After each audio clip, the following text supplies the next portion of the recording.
The next videos that you see are all about the birth of modern science.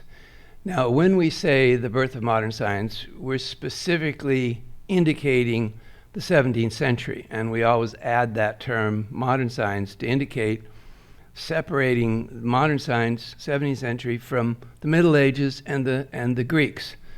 So when we talk, as we're going to do, about science here, both ancient, medieval, and modern, we recognize that there was a radical shift in the way people thought about obtaining knowledge in the 17th century. In other words, the 17th century gives us the moment at which modern science is born, and we'll talk about that. But for this beginning, when we talk a little bit about the Greeks and the Middle Ages, we should just realize that for both of those periods, the ancient Greeks and the Middle Ages, from their point of view, there was a fixed body of knowledge, all created by the divine creator and sustainer, to which we were aiming, we were going, we were getting a piece here and a piece there. It was very productive science. The Greeks invented all the language of science. Aristotle invented language of botany, all the plants and animals. So a huge amount of work was done. But there was no ability to do any kind of modern experimentation. They had no microscopes, they have no telescopes. So that's going to be part of the dramatic improvement of science in the 17th century. When we started week number 1, we discussed the anomaly in that so many universities don't want to teach the Western tradition because they think it's terrible and was oppressive and misogynist and racist and all the other bad things. But at the very moment that it's all these bad things, it is triumphant in the world without any debate. There's no debate to it. The Western tradition is dominant in the world at this moment. And at the core of the triumph of Western civilization in the year 2000 is science. Now, it's true there's a whole list of ancillary fields that break off from science. For instance, the whole world of technology, which is really the applied sciences. But it does come down at the core of it to science. So since we are in our progress here during our 30 weeks at this juncture where we are talking about Martin Luther, Christopher Columbus, and tonight the scientific world, this means we're about the year 1600. We want to just talk about the aspects of science and the triumph of science in the 4,000-year history of world civilization, Western civilization. We could date from 1000 BC, Homer and Moses, so a 3,000-year story of Western civilization. So the first thing we want to do is turn to Greece. The birth of science and the principal idea that animates our entire evening, and that is the idea of an orderly universe, or cosmos. The origins of modern science are in Greece. The origins of Western modern science are in Greece. Now, if we think about Western civilization as a suspension bridge, and we've talked about this, we did our first night, keep in mind that there are two pillars. One in the west, Greece, one in the east, ancient Israel. The Western, the left pillar, comes to us from Socrates, Plato, and Aristotle. In other words, it stands for ancient Greek wisdom, and the East stands for ancient Israel, Abraham, Moses, David, Jesus. And then the third piece is Augustine, Ambrose, in the early Middle Ages, 400, who bring them together. One quick point for us to remember as we go forward.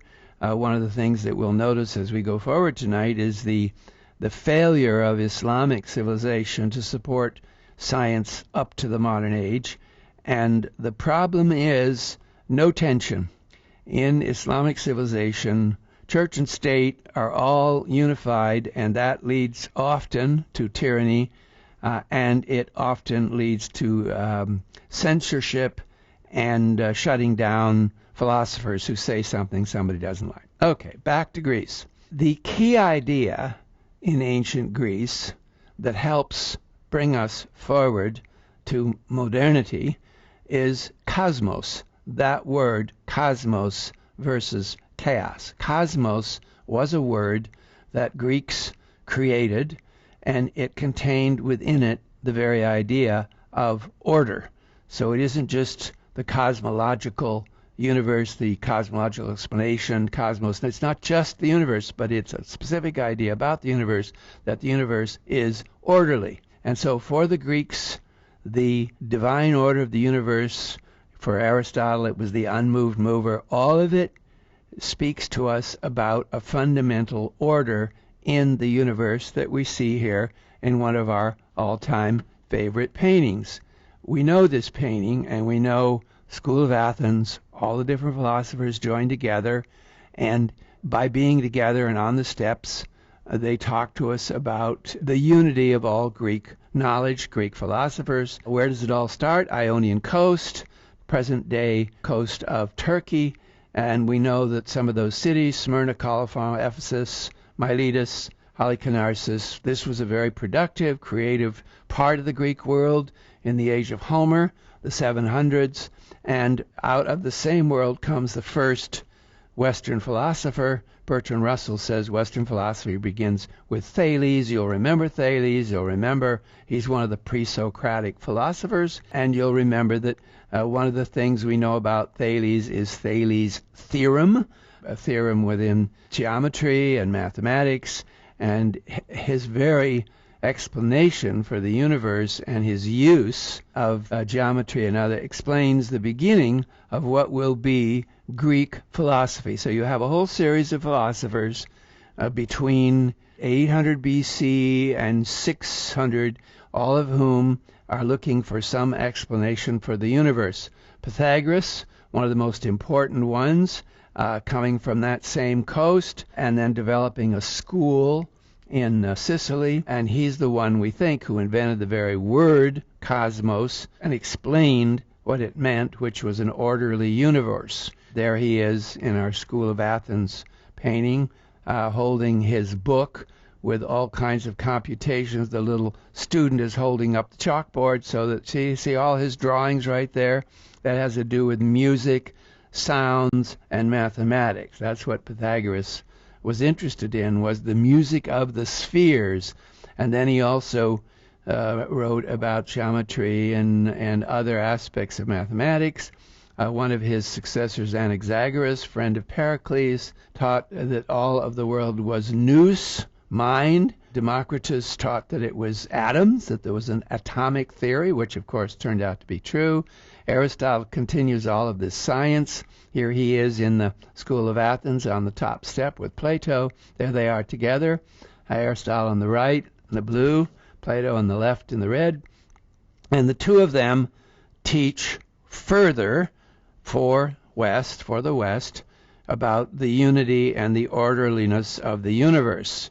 And the other point being that we as human beings have the ability to use mathematics, logic, to use our minds to access the secrets of the universe. So it is in mathematics, that's the language of the universe, the sort of secret language of the universe which we can learn. We have reason, we have the ability to use reason, and so we can study and we can learn, and we can learn so in other words, the universe is orderly, and the creator of the universe wants us to understand it. So that is a cornerstone of all of Greek science.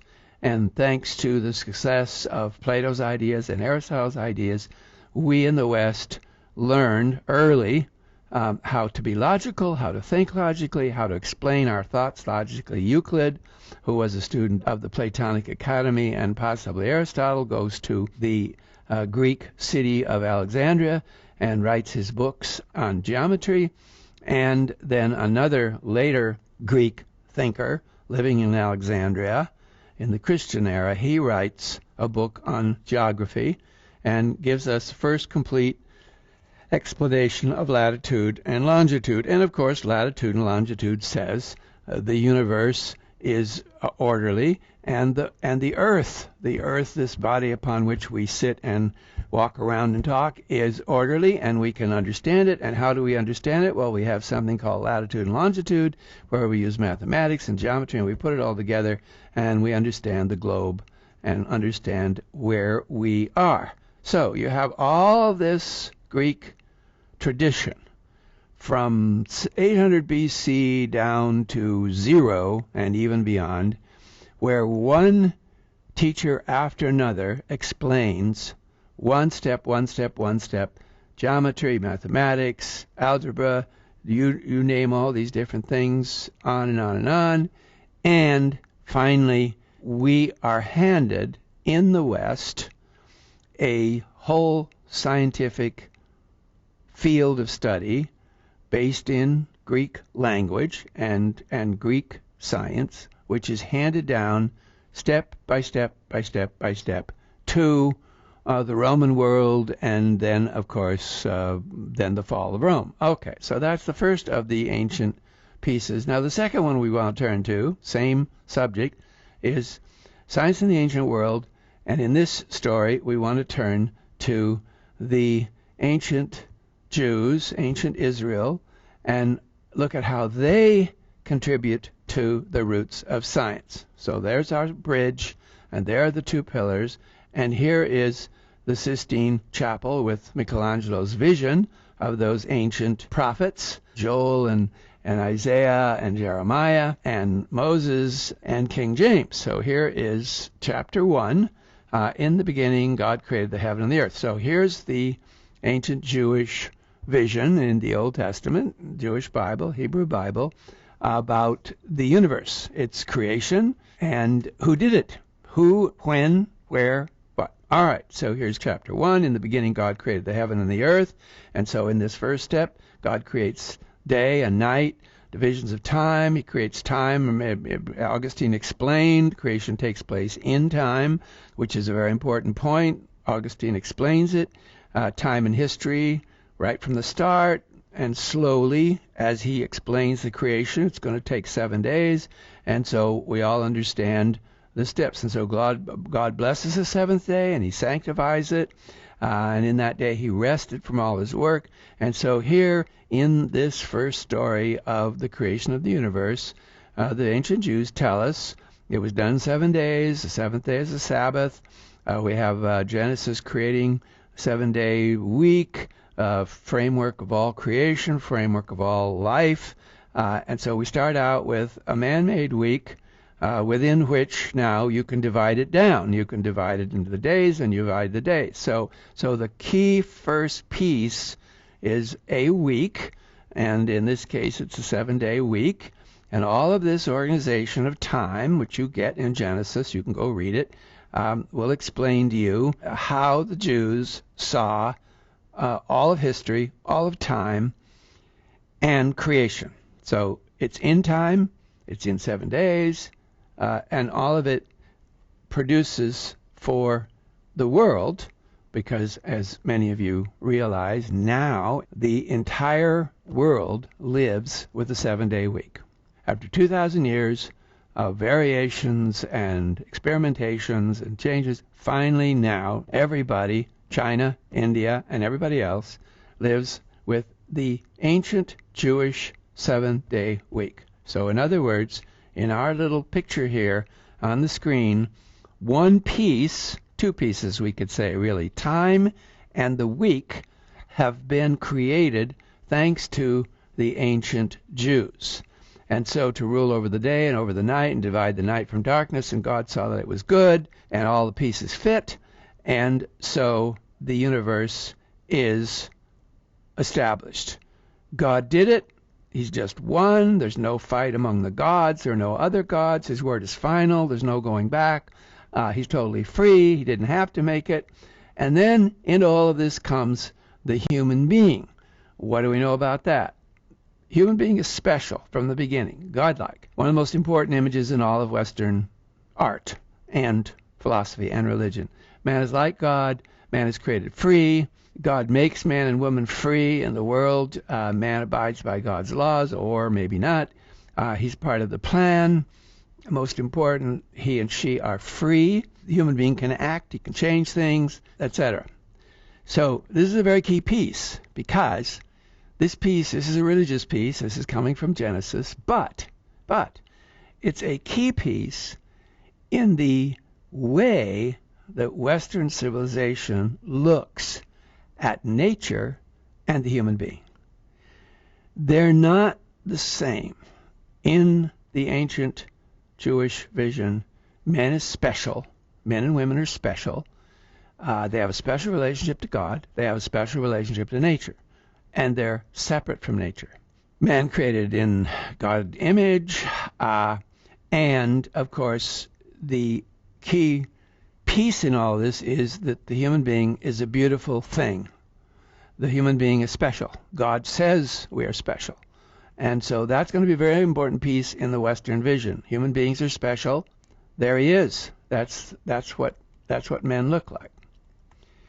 Down by the time we get to 0, we have the Greek vision of order, and we have the ancient Israel idea of time, universe, God's creation, week, division of all time into weeks, the year, weeks, etc., and the special quality of human beings.